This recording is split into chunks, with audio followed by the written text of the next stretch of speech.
Hello, and welcome to the Brain Journey Birth Channel. I'm Cara Lee. I'm a certified birth doula and a childbirth educator and a mother of two school-aged kids. And today we're going to be talking about birth plans.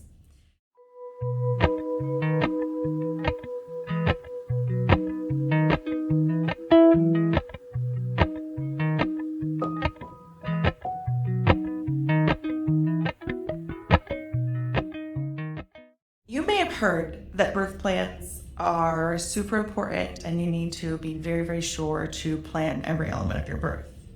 You may have also heard that birth plans are useless because you can't plan birth.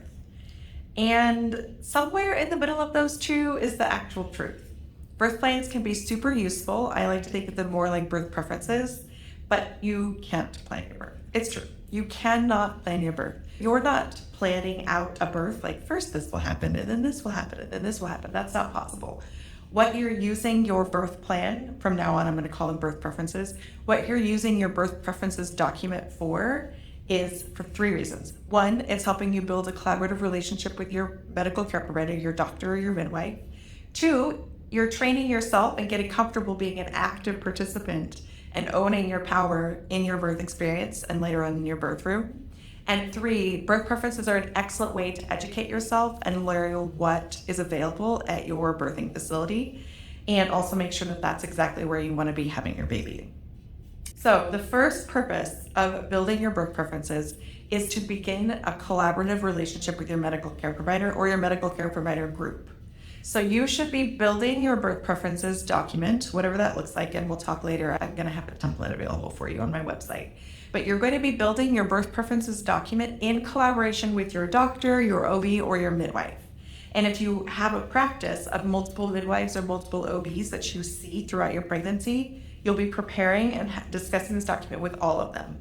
So this is how you can practice getting to know how your medical care provider works with you in terms of your vision and your expectations and your hopes and your dreams and your fears for your birth and how they like to talk to you about that. It's really important that you feel that they're a safe person for you to talk to about your birth preference. It doesn't have to be long conversations, but you can go through a few points and learn about what it's like to collaborate with the person who's going to be helping you have your baby. And this also can give you a clue of if this is actually the person you want helping you have your baby.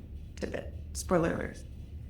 The second purpose of building your birth preferences is to educate yourself and practice and step into what it feels like and how to own your birth experience. And later on, hopefully own your birth space, but really step into your power that this is your experience and you are the final decision maker in your birth room.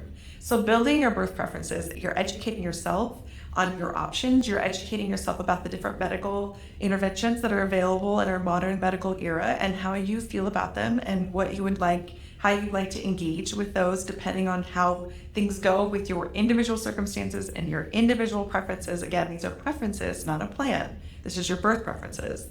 But you can educate yourself through building this document. Nobody expects you to become an expert on all of this, but this is a way of making sure that you're familiar with what your options are or what your options should be, which leads me to my next point about your medical care facility. But this leads you to learn about what your options are, what your preferences might be, to learn about and educate, and also practice what it means to own these elements of your birth experience. So yes, your medical care providers, you have hired them for a reason. You have hired them because of their expertise and their knowledge and the advice and suggestions that they can give you from their expert opinion, but they're not you. You are still the final decision maker. And so you can build your birth preferences as a practice, your birth plan as a practice for what it is to own that space as the final decision maker, taking into account the people that you hired in the room to help you have your baby.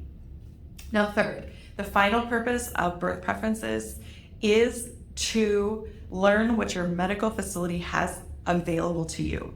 So if you have dreamt of laboring in a birth tub and you picked a hospital that you've heard really good things about to be where you birth your baby, but they don't have birth tubs, then maybe this isn't a good fit for you because there's maybe a hospital down the street that does have birth tubs. Another example, if you've always planned that you're going to labor for a little while in early labor, get really into an active labor pattern, and then you're going to have an epidural placed. This has always been part of your plan to have an epidural, and you also selected a beautiful new birth center in your community that is just gorgeous, and it turns out that you can't have an epidural if you're birthing at the birth center.